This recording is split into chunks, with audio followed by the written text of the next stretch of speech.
और महायुद्ध से जुड़ी स्पेशल रिपोर्ट आपको दिखाते हैं। महायुद्ध का आज 17वां दिन है। पश्चिम एशिया में जारी जंग का दायरा लगातार बढ़ रहा है। ईरान इजराइल के बीच missile, drone attack, air strike का सिलसिला तेज हो गया। कहीं एयर डिफेंस सिस्टम मिसाइल रोकने की कोशिश कर रहा तो कहीं सीधे हमलों की तस्वीरें सामने आ रही। इजराइल के फाइटर जेट ईरान के ठिकानों को निशाना बना रहे। ईरान की मिसाइलें इजराइल के कई इलाकों तक पहुंचती नजर आ रही। दुबई एयरपोर्ट के पास ड्रोन अटैक ने सभी की चिंता बढ़ा दी है। तस्वीरें आप टीवी स्क्रीन पर देख रहे हैं।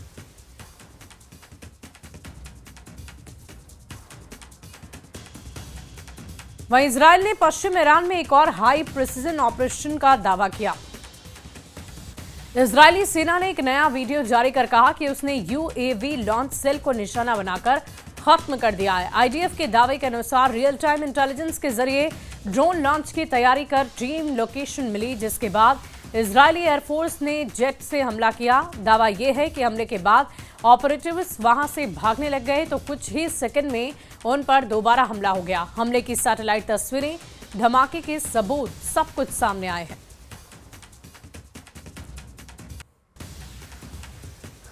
और देखिए, दुबई इंटरनेशनल एयरपोर्ट के पास ड्रोन से हमला हुआ है। इस हमले से एक फ्यूल टैंक में भीषण आग लग गई है। दुबई सिविल डिफेंस की टीम आग को बुझाने में जुटी है। फिलहाल इस घटना में किसी को हताहत होने की खबर नहीं है, लेकिन दुबई एयरपोर्ट से लैंड होने वाली सभी फ्लाइट्स को रोक दिया गया है। तस्वीरें आपको दिखा रहे हैं। ड्रोन से फिर अटैक हुआ है। दुबई इंटरनेशनल एयरपोर्ट पर यह अटैक हुआ। ईरान ने दुबई पर ड्रोन से हमला कर दिया है।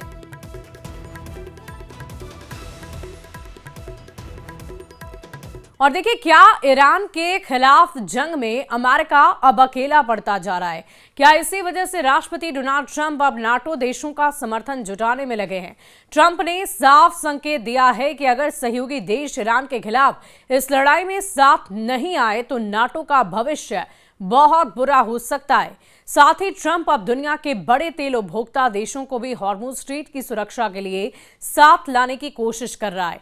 आखिर क्या है ट्रंप की नई रणनीति और क्यों अब दुनिया के कई देशों को इस जंग में शामिल करना चाहते हैं? हमारी इस स्पेशल रिपोर्ट को आप भी देखिए।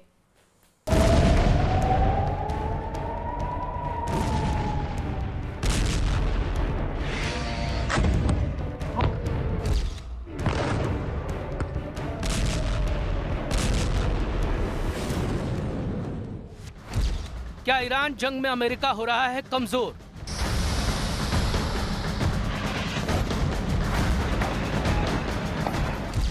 जंग के बीच ट्रंप को क्यों आई नाटो की याद?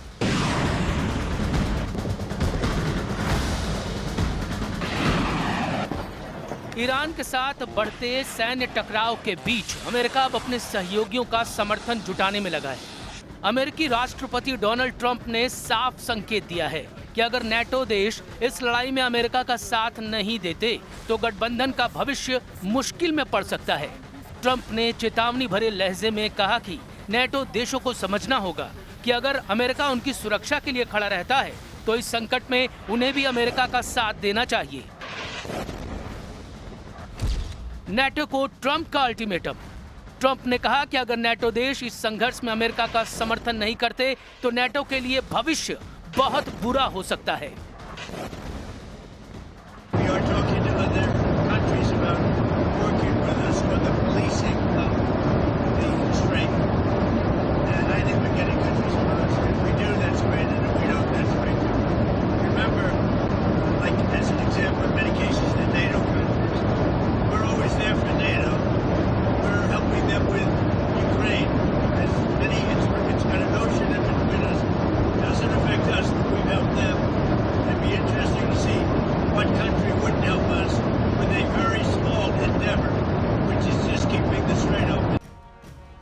ट्रंप का दावा है कि ईरान सैन्य रूप से अब कमजोर हो चुका है और उसकी मिसाइल और ड्रोन क्षमता काफी घट गई है, लेकिन इसके बावजूद अमेरिका अपने सहयोगियों को इस लड़ाई में शामिल करने की कोशिश कर रहा है।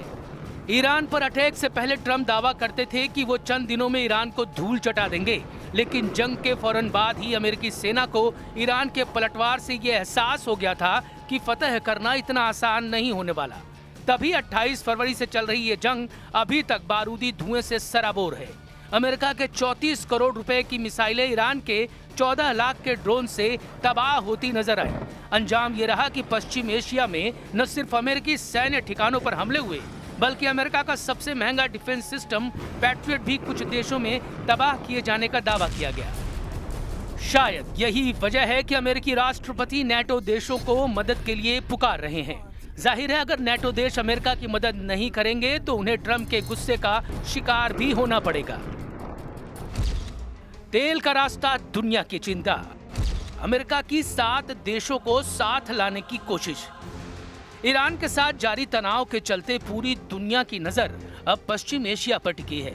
अमेरिका चाहता है कि इस संघर्ष में उसके सहयोगी देश सिर्फ बयानबाजी तक सीमित न रहें, बल्कि रणनीतिक सहयोग भी दें। ईरान के खिलाफ अमेरिका और इजराइल की जंग का सबसे बड़ा मोर्चा है दुनिया का सबसे अहम तेल मार्ग straight of Hormuz. Hormuz strait से होकर दुनिया के बड़े हिस्से में तेल की सप्लाई होती है। ईरान अमेरिका तनाव के बीच इस समुद्री रास्ते पर खतरा मंडरा रहा है, जिससे वैश्विक ऊर्जा संकट की आशंका बढ़ गई है। इसी वजह से ट्रंप अब एक अंतर्राष्ट्रीय गठबंधन बनाने की कोशिश कर रहे हैं जो इस समुद्री रास्ते की सुरक्षा कर सके। अमेरिका इस मिशन में जिन देशों से बातचीत कर रहा है उनमें चीन, फ्रांस, जापान, साउथ कोरिया और यूनाइटेड किंगडम जैसे देश शामिल हैं। ट्रंप का कहना है कि जो देश इस समुद्री मार्ग से तेल का फायदा उठाते हैं उन्हें इसकी सुरक्षा में भी भूमिका निभानी चाहिए। ट्रंप ने खास तौर पर चीन का नाम लेते हुए कहा कि चीन को भी स्ट्रेट ऑफ हॉर्मुज की सुरक्षा के लिए आगे आना चाहिए, क्योंकि उसका करीब 90% तेल इसी रास्ते से गुजरता है। तेल की जंग में महाशक्तियों की एंट्री। ऐसे में सवाल उठ रहा है कि क्या ईरान के खिलाफ ये जंग अब सिर्फ अमेरिका और ईरान तक सीमित नहीं रहेगी? क्या हॉर्मुज स्ट्रेट की सुरक्षा के नाम पर अब कई देश इस संघर्ष में शामिल होने जा रहे हैं? क्योंकि अगर ये अहम समुद्री मार्ग लंबे समय तक प्रभावित होता है तो इसका असर पूरी दुनिया की अर्थव्यवस्था और ऊर्जा आपूर्ति पर पड़ने जा रहा है।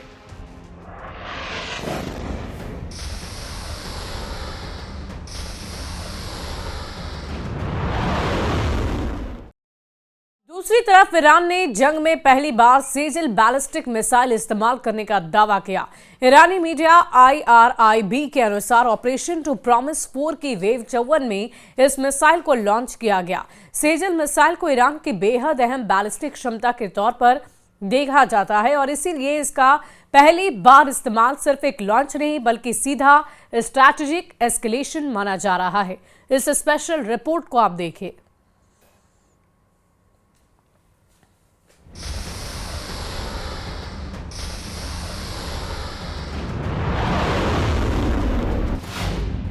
जंग में ईरान ने उतार दी नाचती तबाही।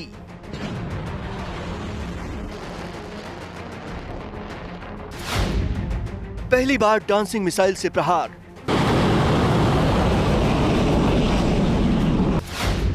इजराइल के आसमान में नाचती हुई तबाही।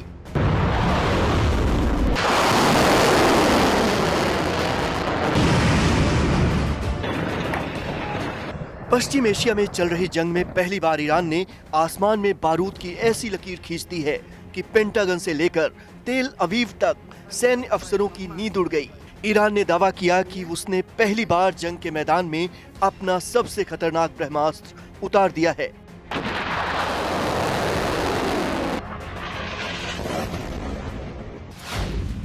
इस ब्रह्मास्त्र का नाम है सेजिल बैलिस्टिक मिसाइल। ईरानी मीडिया IRB के मुताबिक ऑपरेशन टू प्रॉमिस 4 की 54वीं लहर में सेजिल मिसाइल को लॉन्च किया गया है। दावे के मुताबिक इस मिसाइल से इजराइल के सैन्य और डिफेंस फैसिलिटी को निशाना बनाया गया। ईरान की Islamic revolutionary guard course IRGC ने सेजिल मिसाइल दागने का एक वीडियो भी जारी किया है, जिसमें सेजिल मिसाइल को लॉन्च होते हुए दिखाया गया। वीडियो में सेजिल मिसाइल पूरी रफ्तार से बढ़ती दिखाई दी। इस दौरान ईरान के आसमान में धुएं का गुबार छा गया। दावे के मुताबिक इस मिसाइल से इजराइल के सैन्य और डिफेंस फैसिलिटी को निशाना बनाया गया। अब आपको इस मिसाइल की पावर बताते हैं। इस मिसाइल की पावर इतनी है कि ये 2500 किलोमीटर तक वार कर सकती है, जिसके चलते इसे लॉन्च करने में कम वक्त लगता है और दुश्मन को संभलने का मौका नहीं मिलता। सेजिल बैलिस्टिक मिसाइल ईरान की दूसरी पीढ़ी की मध्यम दूरी की बैलिस्टिक मिसाइल है। इसकी खासियत ये है कि ये 700 किलोग्राम तक का वॉरहेड यानी विस्फोटक ले जा सकती है। बहुत ऊंचाई पर पहुंचने के बाद ये दिशा बदलने में माहिर है, जिसकी वजह से इसे डांसिंग मिसाइल का नाम दिया गया। सेजिल मिसाइल की रफ्तार लगभग 17,000 किलोमीटर प्रति घंटा तक है। यही नहीं, सेजिल मिसाइल को कहीं भी ले जाना आसान है। इसे ट्रक पर लादकर कहीं भी ले जाया जा सकता है और चंद मिनटों में दागा जा सकता है। इसलिए इसका पहली बार इस्तेमाल सिर्फ एक लॉन्च नहीं बल्कि सीधा स्ट्रेटजिक एस्केलेशन माना जा रहा है। तेहरान से दागी गई ये मिसाइल मात्र 7 मिनट में इजराइल के किसी भी शहर को राख करने की ताकत रखती है। हालांकि इस हमले में इजराइल को कितना नुकसान हुआ, इसकी जानकारी अभी सामने नहीं आई। सेजिल मिसाइल अकेली नहीं, ईरान के पास ऐसी मिसाइलों की पूरी फौज है जो अजेय होने का दावा करती हैं। खुर्रम शहर 4, इसकी रेंज 2000 से 3000 किलोमीटर तक है।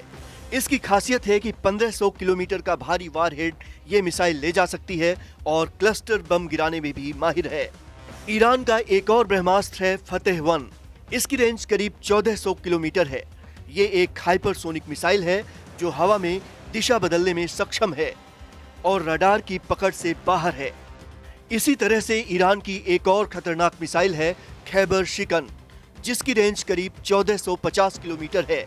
इस मिसाइल को दुश्मन देश के डिफेंस सिस्टम को चकमा देने के लिए विशेष तरह से डिजाइन किया गया है। ईरान की इमाद मिसाइल को पहली सटीक मार करने वाली मिसाइल कहा जाता है। इसकी रेंज करीब 1800 किलोमीटर तक है।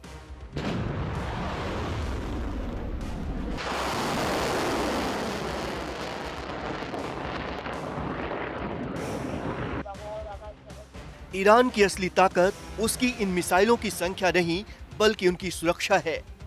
मोहम्मद अली जाफरी की रणनीति के तहत ईरान ने पहाड़ों के नीचे मिसाइल शहर बसाए हैं। उसका एक वीडियो ईरान की IRGC ने जारी भी किया है।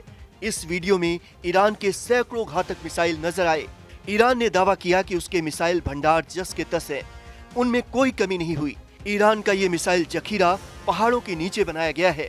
दावे के मुताबिक अमेरिका और इजराइल के बंकर बस्टर बम भी इस पर बेअसर साबित होते हैं। उधर दूसरी तरफ एक रिपोर्ट के मुताबिक इजराइल के पास इंटरसेप्टर मिसाइलों की कमी होने लगी है। सेजिल जैसी भारी मिसाइलों को रोकने के लिए इजराइल को अपने सबसे महंगे एरो 3 सिस्टम का इस्तेमाल करना पड़ता है। सूत्रों के मुताबिक अगर ईरान ने एक साथ 100 सेजिल मिसाइलें दाग दी तो दुनिया का कोई भी डिफेंस सिस्टम उसे रोक नहीं पाएगा।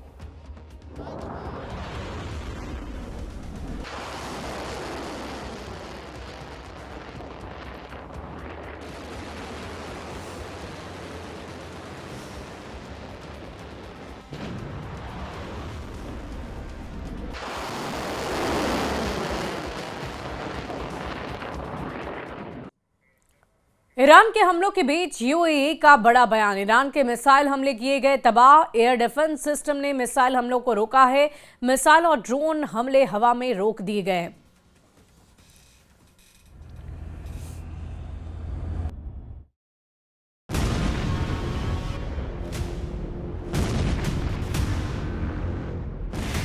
एक और ड्रोन हमला,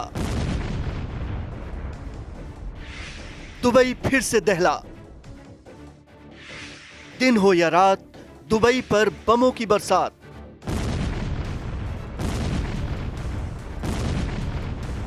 इजरायल और अमेरिका पर ईरान के जवाबी हमलों ने दुबई जैसे खूबसूरत शहर की सूरत बिगाड़ कर रख दी है। अमेरिकी सैन्य ठिकानों को निशाना बनाने के नाम पर ईरान यूएई को निशाना बना रहा है, खासकर दुबई को।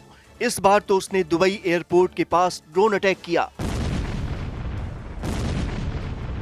सूरज निकलने से पहले ही दुबई इंटरनेशनल एयरपोर्ट के पास तेल के एक टैंकर को निशाना बनाया गया। जैसे ही ड्रोन तेल टैंकर से टकराया, वो धू धू कर जल उठा। ऊंची ऊंची लपटें उठी। दूर से धुआं और आग उगलते शोले नजर आए। ड्रोन अटैक के बाद लगी आग इतनी खतरनाक थी कि सुबह तक नहीं बुझी। धुआं उठता रहा। दुबई एयरपोर्ट के आसपास से जो भी रास्ता गुजरा, धुएं का गुबार वहां तक नजर आया। हालत इतनी खराब थी कि एयरपोर्ट के आसपास का पूरा इलाका धुआं धुआं हो गया। घटना के तुरंत बाद एयरपोर्ट के आसपास दुबई सिविल डिफेंस की टीमों को तैनात कर दिया गया। इस ड्रोन हमले का असर हवाई उड़ानों पर भी पड़ा। Flight tracking website flight radar के मुताबिक दुबई आने वाली कई उड़ानों को फिलहाल होल्ड पर रखा गया है। कराची, काठमांडू, हनोई, अस्मारा और अम्मान से दुबई पहुंचने वाली कम से कम 5 उड़ानें एयरपोर्ट पर उतरने का इंतजार करती रहीं। इस वजह से अटकलें लगने लगीं कि मेन एयरपोर्ट पर भी हमला हुआ होगा। हालांकि मुमकिन ये भी है कि ड्रोन अटैक से बचाने के लिए प्लेन को एयरपोर्ट पर नहीं उतरने दिया जा रहा हो। ऐसा इसलिए क्योंकि घटना से पहले ईरान ने यूएई के दुबई और कतर के दोहा के कुछ इलाकों में रहने वाले लोगों को चेतावनी दी थी कि वो तुरंत क्षेत्र खाली कर दें, क्योंकि वहां कुछ घंटों के भीतर हमला हो सकता है। ईरान के मीडिया ऑपरेशन सेंटर और सरकारी टीवी प्रेस की रिपोर्टों में दावा किया गया कि उन इलाकों में अमेरिकी सैन्यकर्मी मौजूद हैं, इसलिए उन्हें निशाना बनाया गया। वैसे एक दिन पहले ही ईरान के अधिकारियों ने यूएई के सबसे व्यस्त बंदरगाह और 2 अन्य पोर्ट फैसिलिटीज के आसपास के इलाकों को भी खाली करने की चेतावनी दी थी। और अब दुबई एयरपोर्ट के पास लगी आग ने ईरान की इन धमकियों को और भी गंभीर बना दिया। मतलब खतरा टला नहीं है, बल्कि अभी और भी बड़ा खतरा आ सकता है, क्योंकि ईरान के ड्रोन दुबई पर मौत बनकर बरस सकते हैं।